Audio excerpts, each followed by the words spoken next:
Hi there! The Darkglass Anagram released a month ago, and that month has been full of questions and interest on the anagram, which is great. I love a good hype train. Today we are going to be taking a look at the one feature that people wanted to have in the anagram, and somehow even got mad that the company didn't include it. And that feature is the transposing pitch shifter, which has been in the anagram since early beta. Let's roll the tape.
In this video we are going to be taking a look at the pitch shifter inside the anagram, and more importantly we are going to be comparing it to the already existing solutions on the market, namely the transpose function inside the Neural DSP plugins and the pitch shifters inside the Line 6 Helix.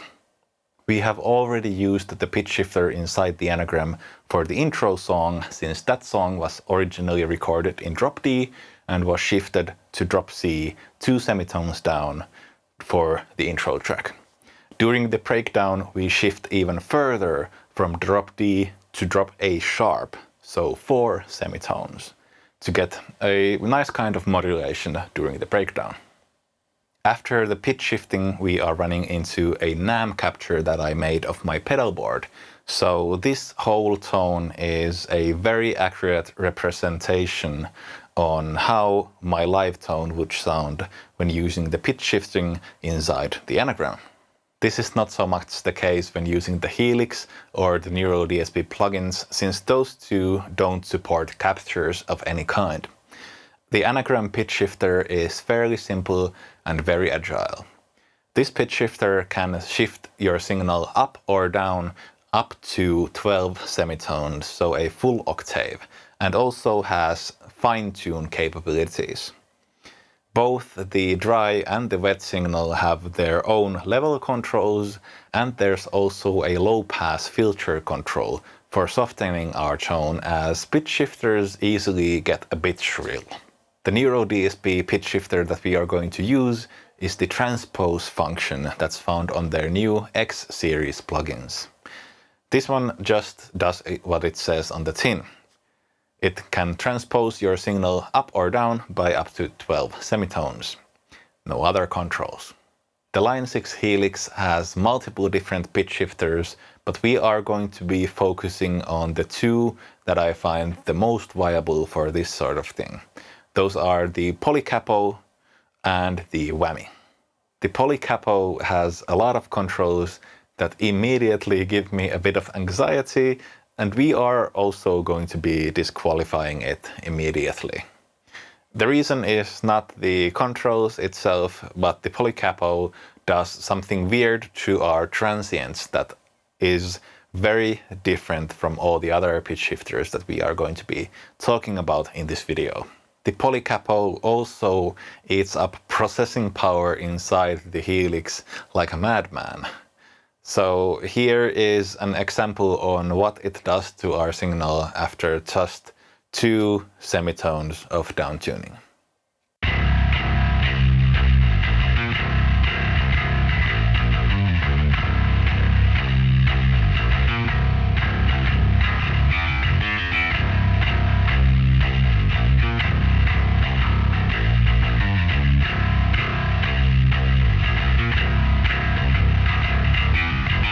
There's this artificial or even a bit synthy quality to our attack that is not present on the original track, or on the whammy effect, or on the Neural DSP transpose effect. So sashay away. By the way, in case you didn't notice, we will be using the software version of the Line 6 Helix, the Helix native, to make sure that we have enough processing power to run these things, and also to make the comparison as relevant as possible. This way we can avoid all kinds of AD and DA conversions that will muddy up the results. So here are some clips of the 3 different pitch shifters that we ended up with. We will start from the original tuning of drop D and then pitch shift down 2 semitones during the breakdown into drop C. After that, we will be shifting the whole thing down 2 semitones, so from drop D to drop C, and during the breakdown to drop A sharp. This is still, in my opinion, very doable and something that I could use during actual production, and actually have used during actual production. We will end the demonstration with some clips from the breakdown where we shift down a 4th and a 5th. Let's heavy some metal.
So, that was our comparison between the different pitch shifters that I've seen people use in real life and the brand new pitch shifter inside our Anagram. When listening to the amped tracks, I could barely tell a difference. But when listening to the raw DI, I think I could make out a bit of extra top end on the Neural DSP transpose signal. Nothing to really make a difference though. Both of these worked beautifully when down-tuning the signal a major third and were passable enough when down-tuning the signal a fourth and a fifth during the breakdown, aka when playing appropriate material. The pitch shifter block inside the Anagram is of similar quality. I feel like we are losing a touch of low-end punch compared to the other two, but the tracking and the accuracy are very good.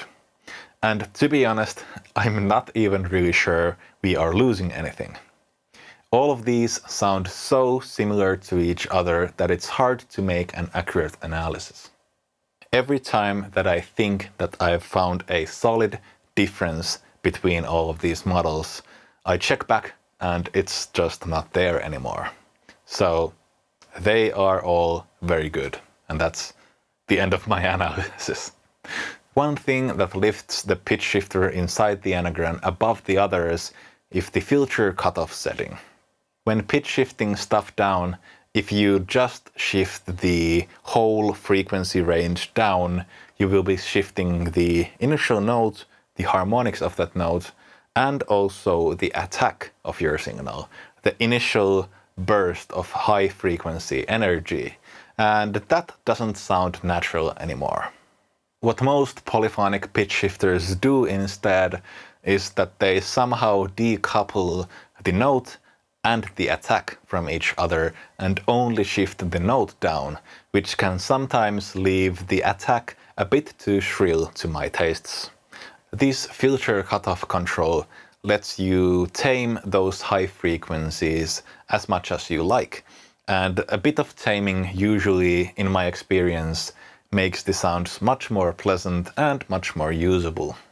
During these tests, that filter cutoff control has been set to 8.2 instead of the full 10. Lastly, let's talk about latency. When playing with pitch shifters, the thing that you will inevitably be running into is latency. The processing each of these pitch shifters does is so complex that latency is pretty much unavoidable, and you will just need to play into it. Once you know your lines properly and have practiced playing those with the pitch shifter on, it'll be easy to do and you won't even be bothered by it. It'll be something that you can feel when playing, but not really something that you can hear. All of these pitch shifters performed as I would expect them to, with a very slight latency that you can feel, but won't affect your playing that much. And if you come to my comments and tell me that the pitch shifter you are using doesn't cause any kind of latency, you are lying. You just don't feel it. Personally, I rarely use these kinds of pitch shifters when playing live, but when making these songs for the videos, I have found myself using pitch shifting more and more. It's a really handy way of adding some excitement and a neat modulation into your song that doesn't require you to retrack or retune your instruments. I can pitch shift my guitars by a lot, but I tend to avoid doing that when playing bass if possible, since the processing after the pitch shifting is so different between the two instruments. With guitars, we can just slam the whole signal with a ton of saturation that will hide most of the bad stuff. But with bass, the processing tends to be a bit more transparent, and that leaves all of the pitch shifting artifacts really visible, or hearable, audible. I'm really happy with the pitch shifter inside the Anagram. It's practical and it's easy to use and it sounds good. I can also have multiple pitch shifter instances in my presets if I wanted to have pitch shifting to different tunings or even for some dual tone effects. And the best feature of the pitch shifter inside the Anagram is that it exists. It's been here the whole time, and I've had it for months. I've even featured it in the deep dive video that I did for Anagram. I have no idea how people are missing it, but it's definitely there. Before we end this video, I'd also like to say something that might be off topic from this video, but I have strong feelings about it. I don't really like going online and defending brands or products. I just wanted to set some things straight. A lot of people use their Line 6 Helix or the HX Stomp as their main go-to bass multi-effect, and some of those same people wanted to attack Darkglass for not having enough effects inside the Anagram at launch. Do you know how many bass effects the Line 6 Helix had at launch? 10. That's right, 10. They had 5 bass amplifiers and 5 different cabinets, and that's all. We all have it way too good these days, and we can thank the overwhelming success of the Darkglass electronics for that. Before Darkglass, the bass was always an afterthought to most musical equipment manufacturers, and now we are actually being taken care of. From the viewpoint of the early 2000s, it's actually quite nuts that there is a company that only makes bass gear and primarily bass distortions, is known all over the world, hasn't shifted their production overseas, and is still relatively affordable. Well, not the Anagram perhaps, but their analog distortions are still, in my opinion, very affordable. Anyway, which of these pitch shifters did you think sounded the best? Let me know in the comments, and also do let me know how you use these. Thank you for watching this video. I have been Pajanenä, and you should subscribe and like this video. You kind of owe me that since you are here and have watched this whole video through, which is on average something that only 10 to 15% of my viewers do. But before we do that, I have something very special, and it's right here in this box. More info about this coming as soon as I get the video done. Thank you for watching, and I'll see you next time. Bye bye!